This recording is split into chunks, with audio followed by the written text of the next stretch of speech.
Another good day, another devotional to bless us with for the day, and I'm excited about this one. I am really excited about this one. Practical faith. It is such a blessed message. Now, I'm in Genesis 36, and I'm going to read to you from verse 6 all the way till verse 8.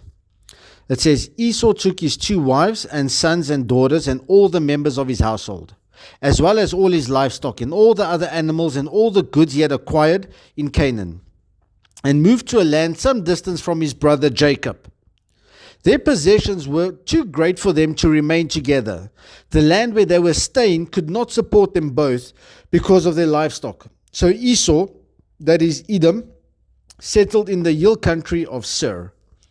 Now listen to this, guys. First of all, verse 7. Their possessions were too great for them to remain together. Now this is Jacob and Esau. Now remember, birthright, they stole. Jacob ran away. He was for more than 20 or 20 years, plus minus, maybe a bit more. He was away from his brother, came back, they met, and he was scared of Esau. He sent all the camps, he divided all his possessions into camps. He sent them all ahead of him. And they finally met, and Esau said, no, come back with me. I've got space for you. Come live with me. He finally forgave him. Esau does something that we sometimes struggle to do, is to forgive. Esau forgave him, and they lived in the same land. Jacob didn't exactly follow his brother and go to his hometown, but he went to another direction where the Lord told him to go, and he stayed there. But they stayed in the land of Canaan. They stayed in one area. And they stayed in that area together, and their possessions were blessed. Now that just reminds me of Ephesians 1 verse 3. That we are blessed in the heavenly realms with every spiritual blessing in Jesus Christ. We've got all those blessings. Those blessings is not just for when we get there. They are for now. We are blessed with all those spiritual blessings right now, guys. If they can be blessed so greatly, we are blessed so greatly, because Ephesians 1 verse 3 tells us that.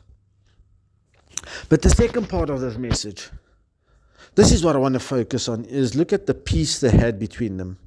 Bitter enemies, stole his birthright, stole his inheritance, wanted to kill him, wanted to murder him.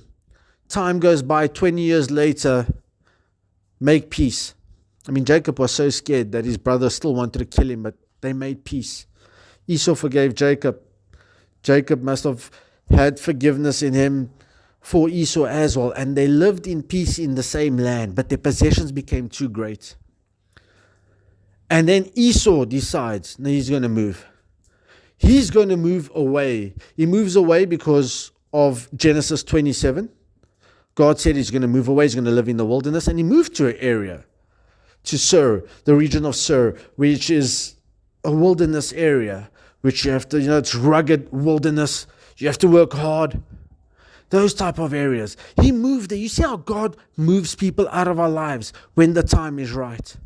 Not us forcing them, but they lived in peace. And here is the thing that I want to hammer on today. Here's the message I want to hammer on. Live in peace with our brothers and sisters. If they're saved or not saved, try and find peace. Yes, pray for them. Pray for them to get saved. That's what you'll always do. But let's try and live in peace.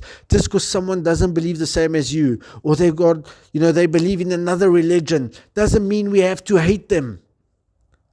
We can live together, and we are called to be the city on the hill, the light on top of the hill, the salt of the earth. We must be the testimony so other people can see Jesus Christ in us, and that will draw them to Christ because they lived in peace. I think that's one of the greatest testimonies that we can do. They lived in peace even though they were enemies. They made up, they patched things up. If you've got to patch things up with someone in your family, friends, work colleagues, whoever it is, go do it. Go live in peace. There is no, what's the hardest thing to do is to work with people, and there's no peace in the workplace. Go patch it up. You guys can be prosperous together because you are there for a reason, is to work, and in most cases is to make money.